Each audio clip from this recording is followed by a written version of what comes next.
Hello बच्चों, आज हम छठी शताब्दी ईसा पूर्व का भारत और धार्मिक आंदोलन के बारे में चर्चा करेंगे।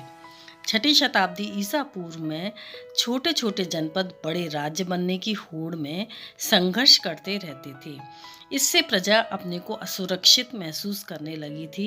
पुराने समय में जन के लोग एक दूसरे की मदद एवं आपस में भरोसा करते थे।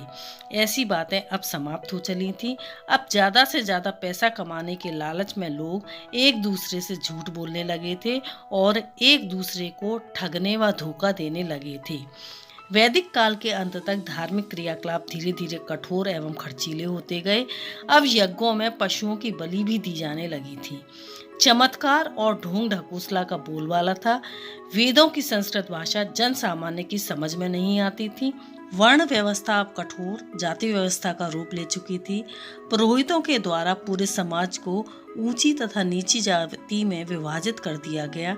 इन कारणों से समाज में पूर्णतः असंतुलन की स्थिति आ गई थी। ऐसी बदलती परिस्थितियों में लोगों के विचारों में बड़े बड़े बदलाव आ रहे थे। सभी के मन में तरह तरह के सवाल उठ रहे थे। यज्ञ क्यों करना चाहिए? क्या चढ़ावा चढ़ाने से मोक्ष प्राप्त होता है? क्या वास्तव में सब कुछ पूर्व निश्चित है तथा ईश्वर ने तय किया है? क्या अपनी स्थिति बदली नहीं जा सकती है? ऐसा क्या है जो कभी भी नहीं मरता? मरने के बाद क्या होता है? क्या तपस्या करने से तपस्वी अमर हो जाते हैं? इन जिज्ञासाओं के लिए उन दिनों कई लोग जंगलों में आश्रम बनाकर रहते थे। उन आश्रमों में वे तरह तरह के प्रश्नों पर चिंतन मनन करते थे। वहां आने वालों से वे चर्चा करते थे और अपने पास बैठाकर दूसरों को सिखाते थे। जो लोग आश्रमों में रहते थे वे ऋषि मुनि कहलाते थे। इन ऋषि मुनियों ने मृत्यु के बाद के जीवन के बारे में चिंतन कर बताया कि आत्मा या ब्रह्म कभी भी नष्ट नहीं होती है। आत्मा ही बार बार जन्म लेती है। कठोर तपस्या के द्वारा ही इसका ज्ञान होता है। आत्मा जब ब्रह्म से मिल जाती है तब मानव को संसार के कष्टों से मुक्ति मिल जाती है। आत्मा का ज्ञान ही परम ज्ञान है। ऋषियों के ये विचार उपनिषदों से मिलते हैं।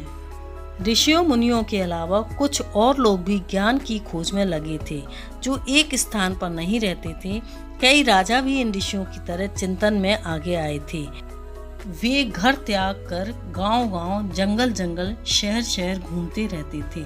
ऐसे लोगों में महावीर और गौतम बुद्ध बहुत प्रसिद्ध हुए। महावीर स्वामी जैन धर्म के 24वें तीर्थंकर थे। इनके बचपन का नाम वर्धमान था। इनका जन्म एक राज परिवार में वैशाली, जो कि अब बिहार राज्य कहलाता है, के निकट 540 ईसा पूर्व में हुआ था। सत्य और शांति की खोज में इन्होंने कठोर तप करने का मार्ग अपनाया। 30 वर्ष की अवस्था में घर छोड़कर कठिन तपस्या की और अपनी इंद्रियों पर विजय प्राप्त कर लेने के कारण ये महावीर और जिन अर्थात विजेता कहलाए। स्वयं ज्ञान प्राप्त करने के बाद दूसरों की भलाई के लिए उन्होंने अपने सिद्धांतों का प्रचार प्राकृत भाषा में किया, जो उस समय आम लोगों की बोलचाल की भाषा थी। महावीर स्वामी के अनुसार मनुष्य का सबसे बड़ा लक्ष्य जन्म मरण के चक्कर से मुक्त होकर कैवल्य यानी मोक्ष प्राप्त करना है। जीवन के विकास के लिए उन्होंने मन, वचन और कर्म से शुद्ध रहकर 3 बातों को मानने पर विशेष बल दिया।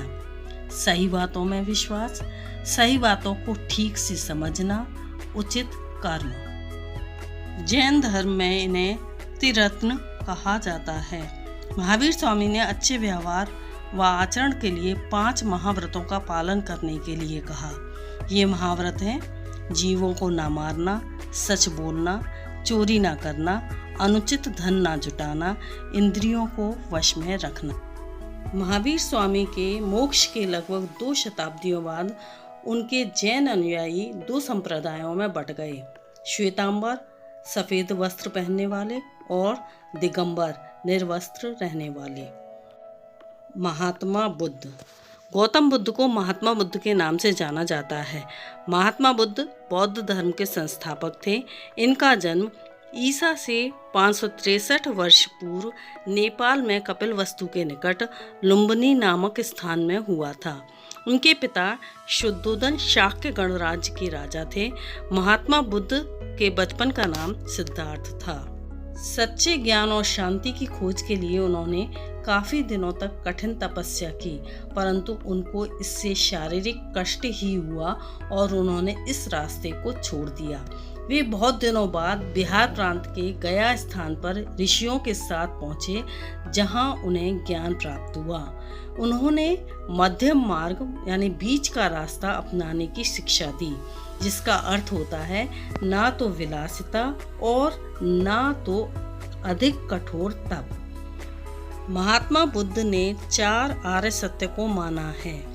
दुख है, दुख का कारण है, दुख दूर करने का उपाय भी है। दुखों के दूर करने का उपाय अष्टांगिक मार्ग है। ये अष्टांगिक मार्ग क्या है? ये अष्टांगिक मार्ग सरल मानवतापूर्ण व्यवहार के नियम हैं। जीवन को सुचारू रूप से चलाने के लिए सही सोच का होना, सही बात और कार्य करना, सत्य बोलना, अच्छा कार्य करना, अच्छे कार्य द्वारा जीविका अर्जित करना, मानसिक और नैतिक उन्नति के लिए प्रयास करना, अपने कार्य व्यवहार पर हमेशा नजर रखना, ज्ञान प्राप्ति के लिए ध्यान केंद्रित करना। महात्मा बुद्ध ने दुख से छुटकारा पाने को निर्वाण कहा है। उनके उपदेशों से मानव सोच में बहुत बड़ा बदलाव आया। उनके उपदेश सरल पाली भाषा में थे। उन्होंने बताया कि व्यक्ति का अच्छा या बुरा होना उसके व्यवहार पर निर्भर करता है, ना कि उसकी जाति पर। उनके सदा आचरण से आम लोग अति प्रभावित हुए और दूर दूर तक उनके अनुयायी हो गए। महात्मा बुद्ध के निर्वाण के कुछ शताब्दियों बाद उनके बौद्ध अनुयायी 2 संप्रदायों में बट गए, हीनयान और महायान। हीनयान संप्रदाय के लोगों ने महात्मा बुद्ध को एक महापुरुष माना और साधना का कठिन मार्ग अपनाया। महायान संप्रदाय के लोगों ने महात्मा बुद्ध को ईश्वर माना और साधना का सरल मार्ग अपनाया। अगर आपको मेरा कंटेंट पसंद आया हो और ऐसे वीडियोस देखने हो तो मेरे चैनल को सब्सक्राइब करना और बेल आइकन दबाना ना भूलें। अगर ये वीडियो पसंद आई हो तो इसे लाइक और शेयर कर दीजिए और अपने सजेशंस और डाउट्स कमेंट बॉक्स में अवश्य लिखें।